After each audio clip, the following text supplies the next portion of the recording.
stage. And of course, up next, we call upon State Minister of Higher Education, Honorable Suren Ragharan, to address the gathering.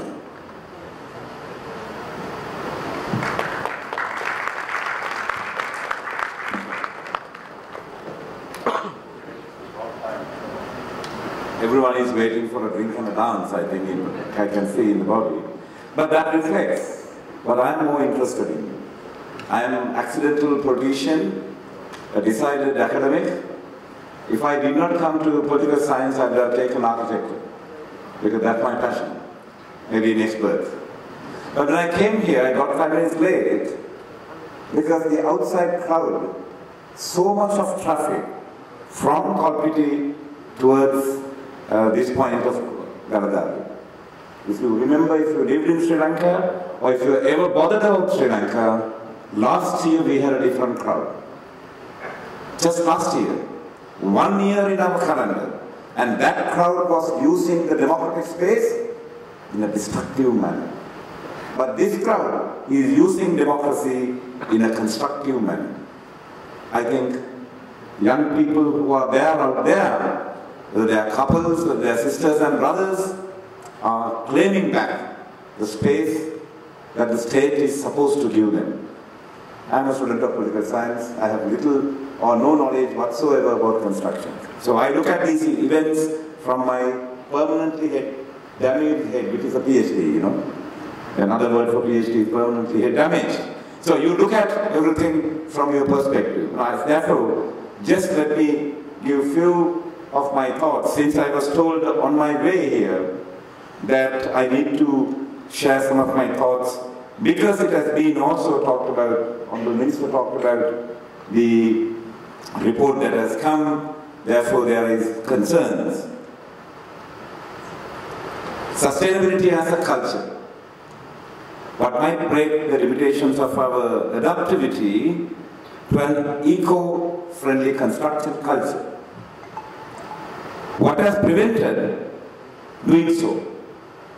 Except for some cosmetic changes, we have been satisfied ourselves so far. Cultural meaning provides not only to the building blocks of individual lives, stories, but a collective societal understanding where we live, as I mentioned, just outside of these hotels. Shaping how people think and act. Any glass ceilings that we set up will have to be pushed in order to win back the citizens' exact aspirations. It's all 90% of the people out there are young people.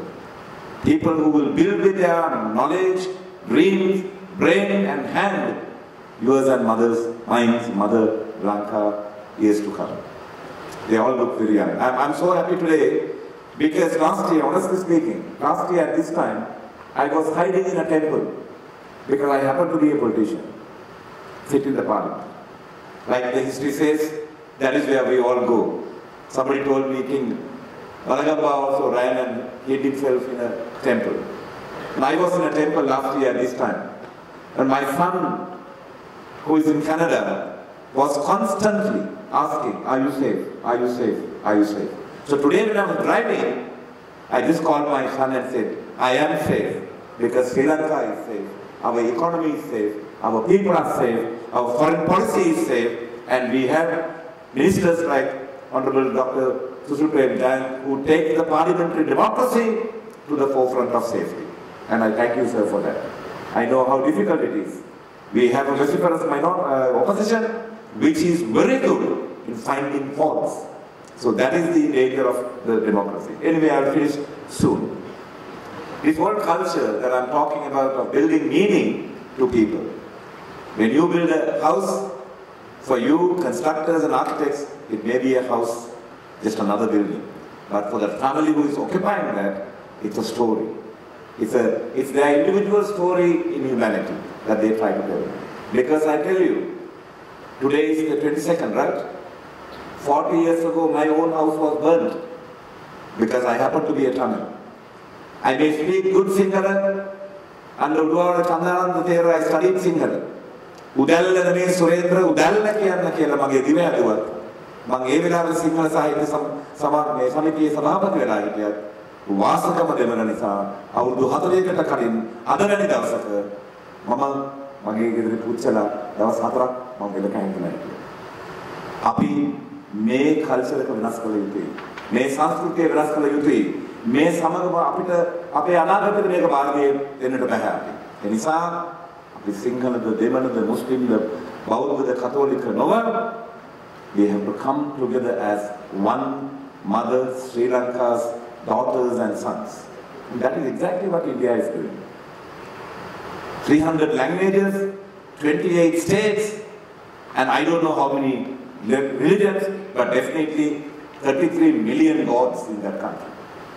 If you don't want one, you have 33 million gods. Is Cambodia or 330 million, right?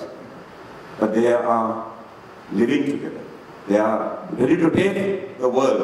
When Modi ji went to Congress this time, he very boldly said, last visit was India was the 10th economy. This visit, India is the 4th economy. And he said, next visit, who knows? America is the 2nd economy, India will be the 1st economy. And that's the hope, because they think as Indians, they work as Indians, they dream as Indians. I pray that tonight you will be part of that community, that the aspiration that was dashed and the citizen's voice has been converted last Monday. I thank my president for standing up of the historical location and taking leadership and leading all of us. And today, Governor of Central Bank announced that by next month, we will enter single-digit inflation. That's absolutely good sign for you. I know I shouldn't talk too much, because the Higher Education Ministry is owing you 26 billion rupees, because your constructions are stuck, and we have bills from you. And I hope we can come to a settlement by at least a workable settlement by end of the year. Let me finish saying this. Since I am a student of political science, I have to say this. Towards an ecological democracy, I was talking to Professor Construction of Morocco University. I asked, and also one of the companies which got awards, I asked, when are they going to build houses that can be affordable by Kandaya in Kankasanture, and Lakshmi in Candy plucking tea, and Vyadasa in, let's say, Nerissa. When are you going to do that? That's our challenge in front. That's the day people will, as a Theravadian Buddhist culture, people will look back and say, you gave me a house, like Buddha respected the Bodhi. I think that's our challenge tonight. You may have your dance, you may have your music, life is all about that, but when you go back, I really ask you, take that message. When are we going to give a roof over the very most weak peripheral citizen of this country? That's our collective challenge. Therefore, I finish saying that the radical design studies focused on redirecting practices and conjunction with revived eco-socialism, focus on labor and political ideologies that citizens will be empowered.